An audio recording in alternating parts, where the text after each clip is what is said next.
Hello friends, मैं doctor Dinesh आपका स्वागत करता हूं अपने ऑफिशियल यूट्यूब चैनल काया बंधु पर।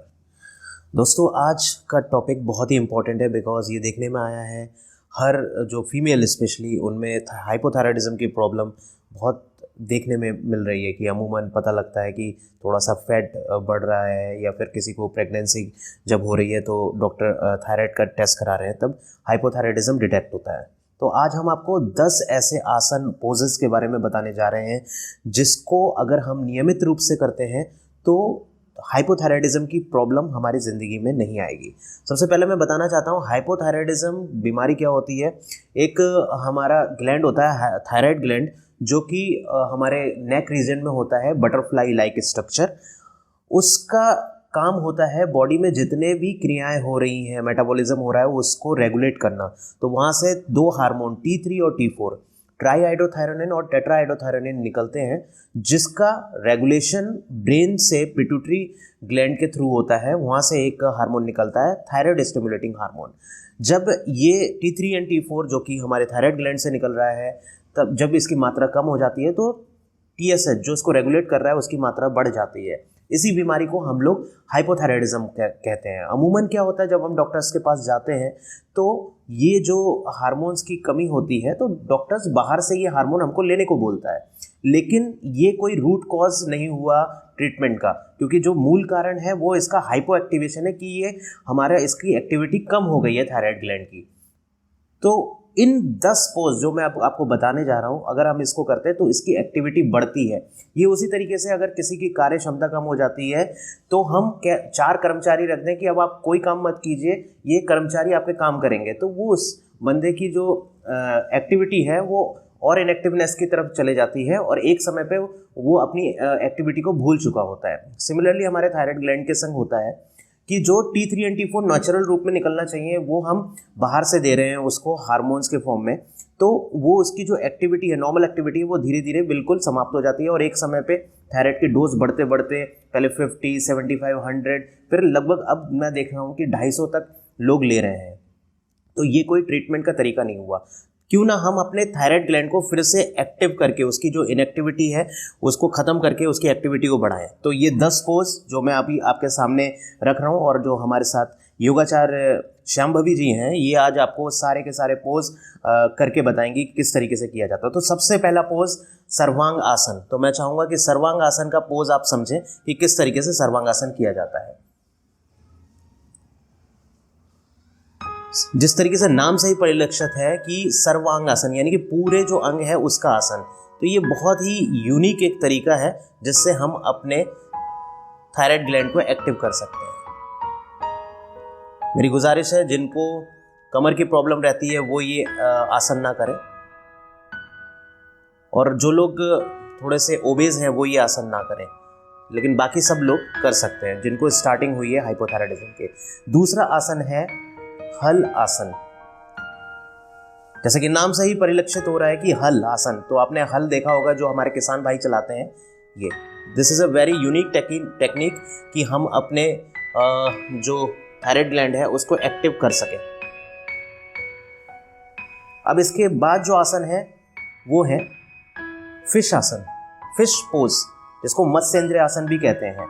जैसे नाम से ही परिलक्षित हो रहा है कि मछली, तो जिस प्रकार मछली होती है, ये बहुत ही यूनिक टेक्निक है। ये देखिए, आप देख रहे होंगे कि हर आसन में जो हमारी नेक है उसको स्ट्रेच किया जा रहा है, क्योंकि यहीं पे थायराइड ग्लैंड होता है। ये थायराइड ग्लैंड को एक्टिव करने का, एक्टिवेट करने का बहुत ही अच्छा माध्यम है फिश पोज। अब करेंगे कैट काउ पोज। ये बहुत ही यूनिक टेक्निक है। इसमें भी अगर आप देखेंगे तो एक बार जिस प्रकार बिल्ली होती है सर झुकाए और एक बार काउ जैसे सर उठाए होती है, तो ये बहुत ही यूनिक टेक्निक है। और इसमें भी आप देखिए नेक पूरा स्ट्रेच हो रहा है और नेक बेंड हो रहा है, तो ये बहुत अच्छी एक्सरसाइज है हमारे नेक की। कम से कम 5 मिनट इसको आप बहुत हल्के हल्के कीजिए और श्वास को भरते हुए और श्वास को छोड़ते हुए।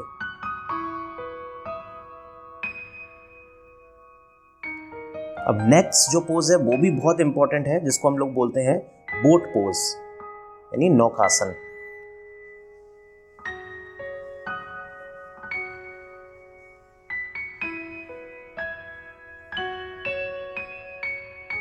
इसको होल्ड करके रखना है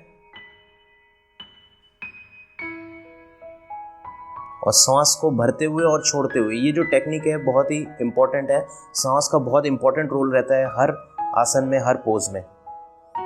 अब इसके बाद करेंगे कैमल पोज, जिसको हम लोग उष्ट्र आसन बोलते हैं। आप देखिए हर आसन हमने जानवरों से चुराया है, क्योंकि जानवर को पता है किस तरीके से अपने बॉडी को एक्टिव रखना है।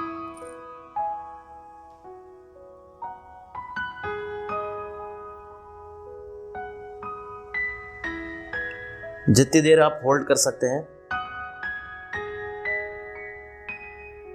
उतनी देर रखिए और पुनः फिर अपने ओरिजिनल पोजीशन में। सांसों की गति पे बहुत ज़्यादा ध्यान रखना है।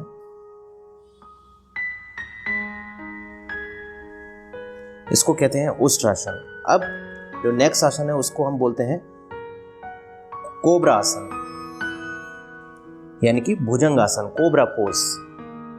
जैसे सांप होता है ना, तो आप इसमें भी देखेंगे कि किस तरीके से हमारी जो नेक वाला पोर्शन है वो स्ट्रेच रहता है।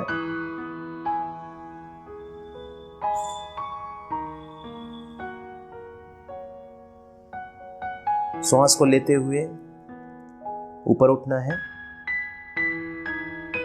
ब्रेथ को होल्ड करके रखना है, क्योंकि एट दैट टाइम आपकी ऑक्सीजन आपके उस पर्टिकुलर सेल्स को मिल रही है। लंबी गहरी सांस लेते हुए और सांस को छोड़ते हुए।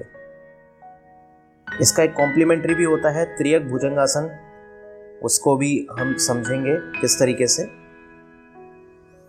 त्रियक भुजंगासन में एक बार अपने दाहिने वाले पैर को देखना है और एक बार बाएं वाले पैर पे।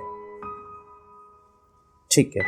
नेक्स्ट आसन है अपवर्ड बो पोज, यानी कि व्हील इसको पोज बोलते हैं, चक्रासन बोलते हैं।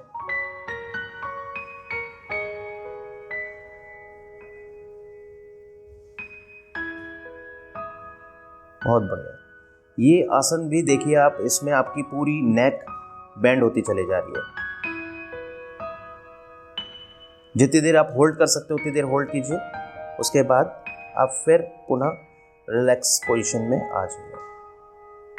कोई भी आसन टूटती हुई सांस में नहीं करना है। जब आप रिलैक्स हो जाओ तभी ही दूसरा आसन की तरफ जाइए। और एक आसन जिसको हम लोग बोलते हैं Viparita Karani, leg up the wall pose. इसमें हमें ये देखना है कि अब हमारे पैरों के आगे एक वॉल है और बस हमारे पैर को मूवमेंट करना है और वॉल पे पुश करना है।